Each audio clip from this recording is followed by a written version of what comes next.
So, how did you start in this business? This is a family business.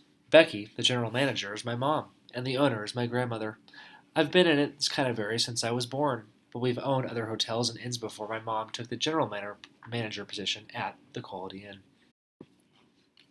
As an assistant GM, what consists of an average day of work? What are the tasks you do on a day-to-day basis? I check people in, make cookies, and make sure the bathrooms are clean. If it's a slow day, I'm able to sit and do my homework. It's mostly checking phones and checking people in on a day-to-day basis. What qualities do you think are needed for this position? They should be able to communicate with guests and staff and see what issues we are having and what can be done to improve and make things better. How do you and the general manager work together to guarantee overall success of the Quality Inn? Me and the general manager communicate the most out of anyone on the staff, since she is my mother. We communicate as a family at dinner, which gives us a huge advantage. What does it take to run a hotel? What are important aspects of hotel management? A lot of time. Being able to communicate with others and being able to keep your temper.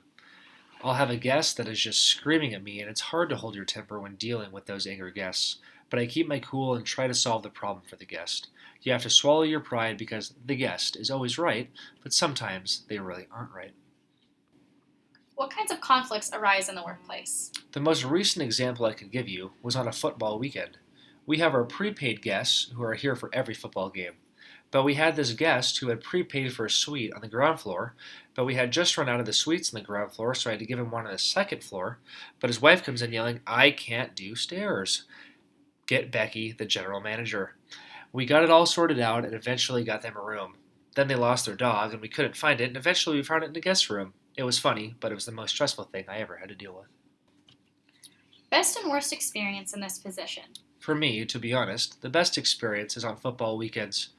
We have people who come in every year and make it no matter what.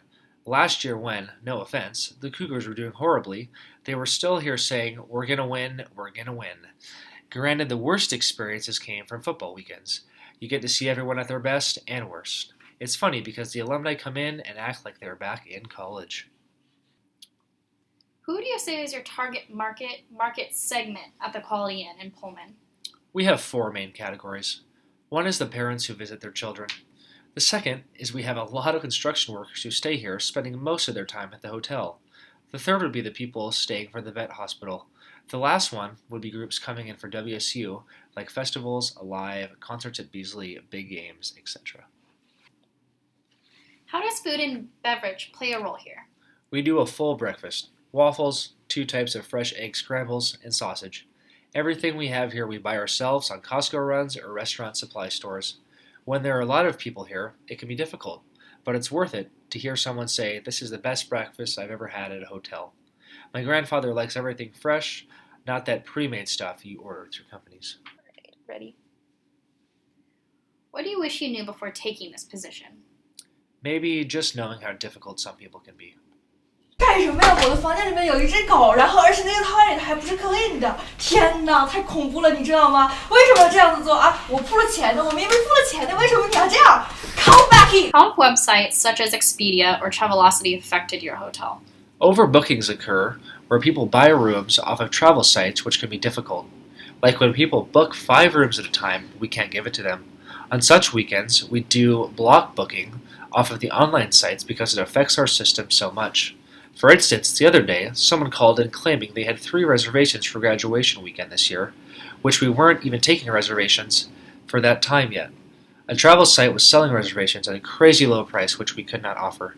How do you deal with difficult situations that can cause anger in the workplace? For me, I have to stay professional and not let my personal feelings hinder my ability to work. It is important to not let it show when I am angry. One thing I do is taking deep breaths to help focus on doing my job. What are the biggest differences between GM and the manager? I am only doing the most that I can do to the best of my abilities. I manage more of the internal aspects, and she manages everything external. She has the main duties for the hotel and has the main responsibilities. I am getting thrown into some online aspects other than customer complaints, which my mother handles as the general manager. What is your time commitment? I work Monday, Wednesday, and Friday. That's 8 hours, and if someone calls in, I have to cover their shift as well. So about 24 hours a week on average. Okay, go. What are some pros and cons in being an assistant GM? Well, it does pay well. Just working for the company, you get discounts at chain locations anywhere in the country. The main con is you are the first person to get called in if someone needs a shift covered. Thank you so much for your time. I appreciate everything you were able to help us with. Oh, of course.